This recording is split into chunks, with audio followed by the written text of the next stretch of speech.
How did this 19-year-old girl end up dead in a hotel freezer? That's the question that has baffled authorities and left the family in mourning. These, and look carefully, are among the last known moments of Kenneka Jenkins' life.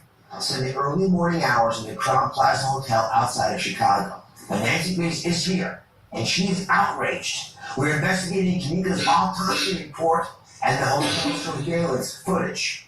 Can it tell us what led her into that freezer? Plus, Kenneka's mom and sister are here, and they're opening up in an exclusive interview about the loss that changed their lives forever. And as a doctor, I'm asking the question that plagues me.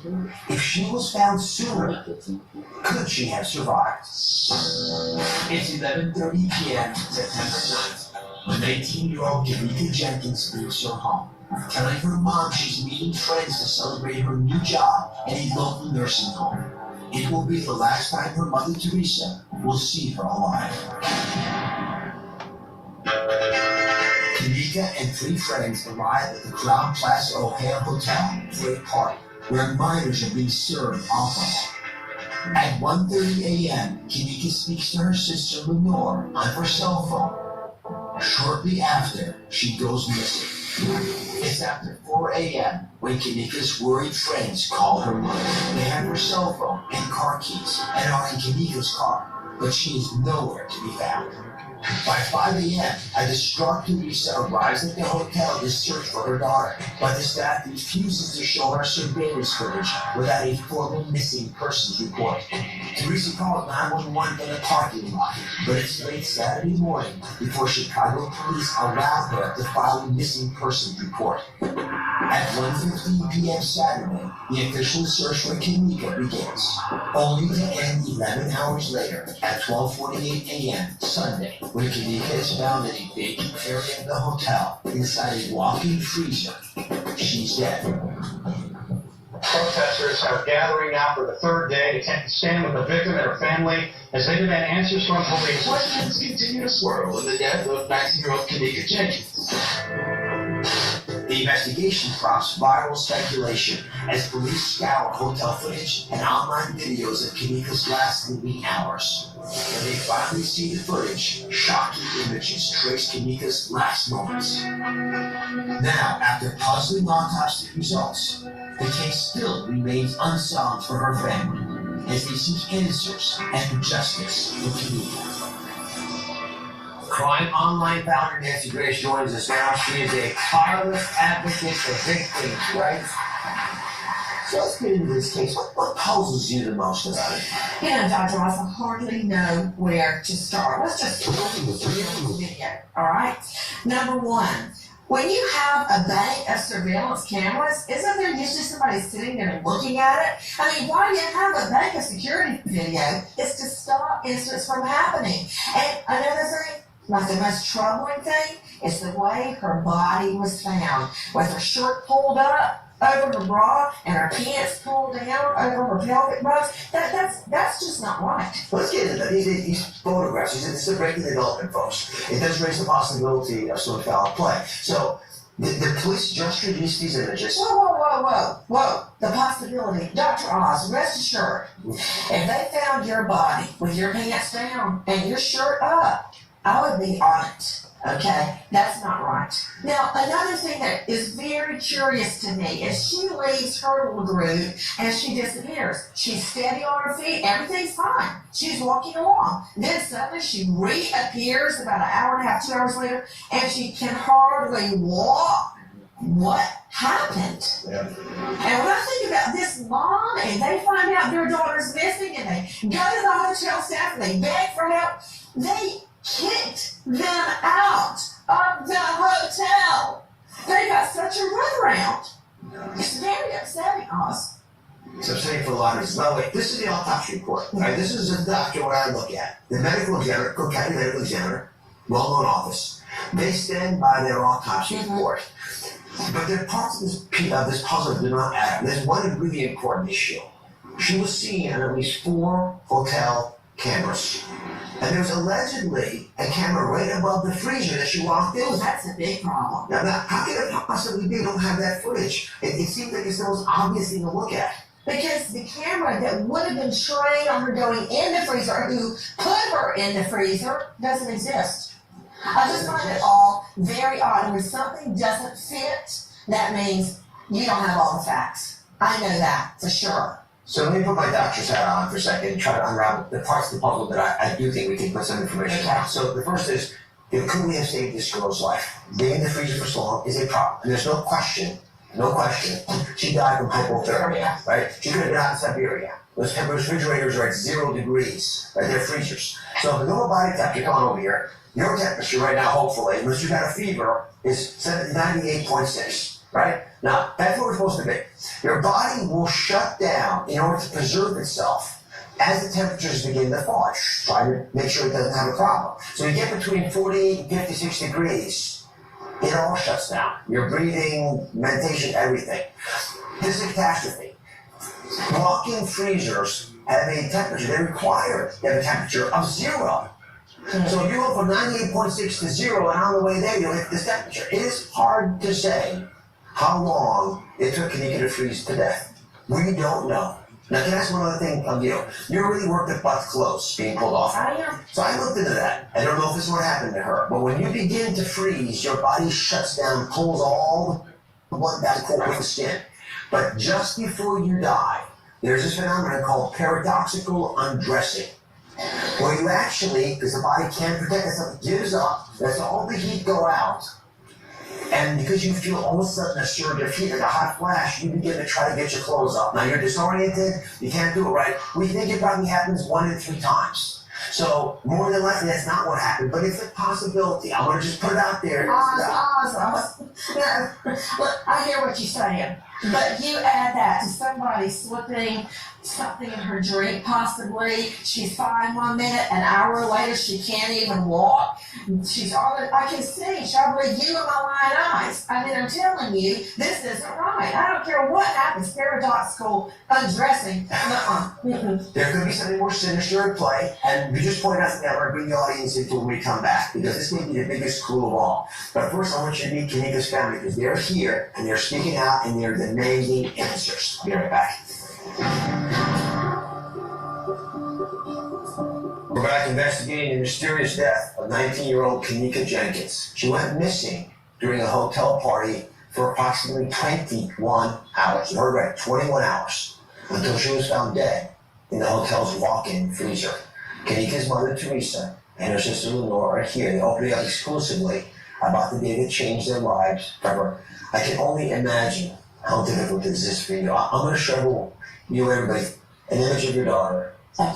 It's the last image we had before she went to that hotel that evening. Beautiful young woman. Very difficult to imagine how you would even cope with this tragedy. How have you been holding it together? Well, I haven't. You haven't? I haven't.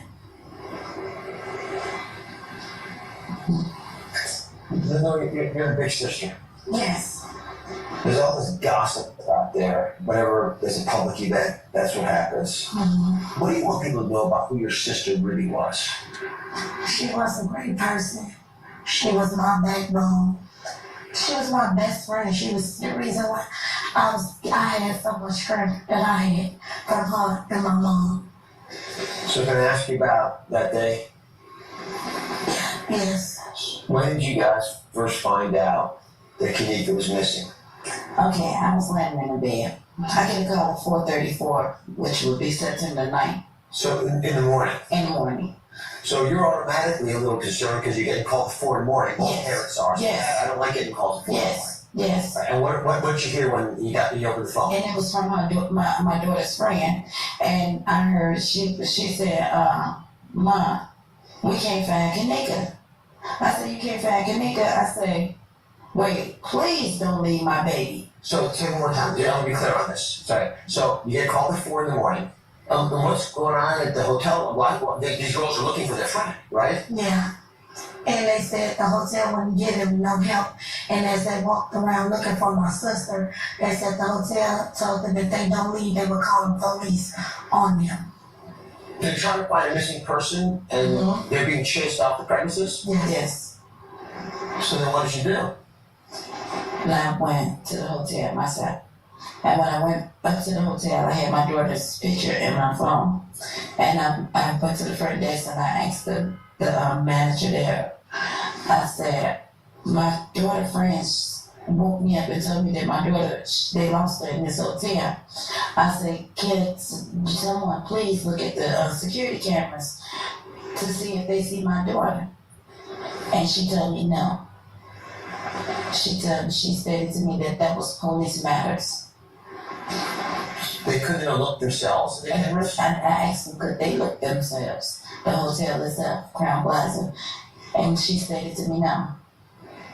So when the hotel said they wouldn't look at the surveillance footage and you couldn't find your daughter anywhere in the hotel, you do what any mom would do. You call 911. So if it's okay, everybody, I want you all to hear this 911 call. Let's just play a portion. Yeah, again, she's only been gone for a couple hours. She could be somewhere with one of her friends, or again, it is only a couple hours since you hadn't seen her, correct? Or since her friend supposedly hadn't seen her? Correct. I'd say about 3 to 4 hours now. Are you looking to file a missing persons report then? I just want to know, is it possible they can look at the camera and see, because it's in the police out here, ask them to look at the cameras and see if they've seen her on their cameras around their time? Even if I did send an officer, it would take a little bit for us to get camera footage for us to pass it on to the detectives division. Okay. So what would you suggest? Well, again, the only thing I would suggest maybe just give her a couple of hours, and she could run somewhere with one of her other friends, and who knows what her friends are saying is true, you know what I mean? What do you guys think? Are you kidding me? And as a physician, as a doctor, as a dad, it just makes me angry, frustrated. You're really sitting there. I've never heard a 911 dispatch say, oh, don't worry about it, it's fine. I've never heard that. Maybe her friends are lying. I've never heard that in my life. Wait a couple hours, it's the absolute wrong thing to do. And but the time is ticking for her body temperature going down, down. Freezing to death is one scenario, which we're going to get to, but whatever's going on, carjacking and kidnapping, the time is not your friend here. Exactly. At what point did the police finally say, this is a problem, this young woman's been missing? When we went, they didn't. They came to arrest us. That's how the police came. Came to arrest you? Yes. Arrested you? Yeah. And for what? And this was like 6:30 in the evening. Why were they arresting you? Because Lenore and the rest of the family member, they go upstairs. One of the kids pulled this fire drill, figuring by them pulling the fire drill, everybody would run out. But they didn't, and they was knocking on doors and all them had their phones, and it was like, with Kenneka picture asking them, did y'all see her? Did y'all see her? Because we're figuring she's got to be in this hotel somewhere. So the police came because you were going through They came to arrest us. Yeah. We canines. So did they arrest you? No, they asked me what was going on. They had no clue that a young girl came up missing. This is 20 hours later, they still didn't know it was No, they have no clue, and the manager was acting clueless. They said they didn't even see her entering the hotel. How did they find the body? Who found that she was dead? Well, the detectives told me that they found her, but when I heard it on the news and read the newspaper, I heard an employee found her. But if you would have saw her in that state, the first thing would have came to my mind, something happened to her. Like someone did something to her? Yes, like someone did something to her. Now, they told us they didn't see nothing, no foul play, no faulty play, or whatever. Are you angry that you were ignored? Yes, I'm one. Yes, I'm angry. I'm hurt, also. All right, up next, we have even more questions. The shocking autopsy details, they stopped me dead in my tracks. Say this. Nancy Grace and the family of 19-year-old Kenneka Jenkins, who was found frozen to death in a hotel's walk-in freezer. But her autopsy report shows there were other things at play. We're joined now by the past attorney, Larry Rogers Jr. So the autopsy report shows there's a substance in Kenneka's blood called topiramate. Yes.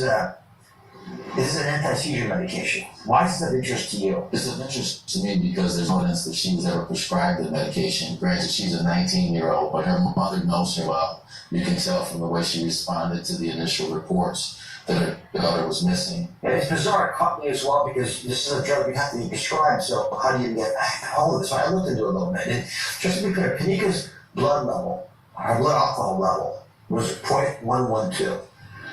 Let me show you this video again. First I'm going through the hall, right? Some of you probably have had a little too much alcohol. 0.112 does not do this to you. That's not what 0.112 alcohol looks like. If topiramate was mixed with alcohol, but changes it. Because topiramate with alcohol can cause sleepiness, dizziness, slow motor skills, you can blur your vision, you can pass out. Lots of things can happen that most folks would never know. And you're never supposed to put them together. So we also found it can be used off-label for weight loss. Your daughter looked very trim. Did she ever take weight loss? No, Those like this? no, she was trying to gain weight, if anything. I was trying to search for it, and then I thought, well, is it one of those party drugs? Could it be a date rape drug? And I gotta say that there's no evidence that's used this way, but we can't speculate about why topiramate was in her system. We don't know. She willingly, was it passed to her? Was it slipped in her drink? It's completely unknown to us, but this should never have been in your daughter's body. Yes. And it warrants investigation. You can't ignore a finding like topiramate in her system. Do you think someone slipped this little itty bitty pill to your daughter? Yes. My daughter don't like taking pills. That would really get me upset. Yes. Someone drugged my child. Yes. That may not have been what killed her, but that led to her doing whatever happens that caused her to get in that freezer. And you bring up a good point about the way she's staggering through the hallways. How does she stagger through the hallways and that go unrecognized by staff at the Crown Plaza Hotel? So we went out and we got in touch with the Rosemont Police Department, and they stated that they have closed Kenneka's case. They said they just closed it because they did not find any signs of foul play. So then we asked about the alleged surveillance camera. You mentioned there was one above the freezer. Yes. You would have seen her walking in or someone dragging her in. Yes. Or whatever needed, because that's the big question. How do you get a big heavy door open? Yes. Right? And here's what they say. I wasn't there, but they were. And they say there is one motion sensor still camera inside the kitchen that points in the area of the freezer, but does not show the door of the freezer. So they couldn't actually see the door itself. We followed up with the Crown Plaza Hotel itself, where Kenneka's body was found, and their spokesman stated that no video shows her in the freezer because we never had a camera there. So Larry, how do you respond to that? I went to the Crown Plaza and I did a walkthrough of the area. They had some 46 or so cameras there. And there were cameras that should have captured her progressing, apparently, according to them, toward this kitchen that did not capture her. And they claimed they weren't working. Nancy, what happened here? This is. You know, when I think about them trying to go door to door, showing the picture, then running to the next door and showing the picture as the minutes passed and her body temperature went down, down, down, down, down. Why was she told no? Why don't I see things in the autopsy like fingernail scrapings? Is there DNA under her fingernails? We'll never know. We'll never know now. Why were there's one thing after the next that went wrong? And when I think about what this mother has been through, and you know what I noticed about her? She'll get upset and she tries to be real calm. Why? Why were you trying so hard to stay calm? Because I know. Well, forget my daughter because I knew something was going on with it. I needed help. From the day she called me, she asked for help. And she went to the front counter of that hotel asking for help, and it was all ignored. They would not have dismissed you, Dr. Oz, but she knew that if she went in there upset with her voice raised, they'd kick her out. They would have done that to you. No, they're telling you. Exactly. They wouldn't. And I know. They wouldn't. We gotta change this.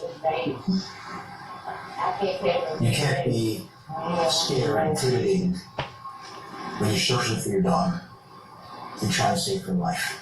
That's not the country we live in. I know this is incredibly hard for you. I hope you find peace, and we'll be with you and supporting you all we can. We're just the tip of the iceberg. Thank you. Thanks very much for being here. Thank you. Sure. We hope we get some answers for you. We'll follow up on the case. We'll be right back. Thank you.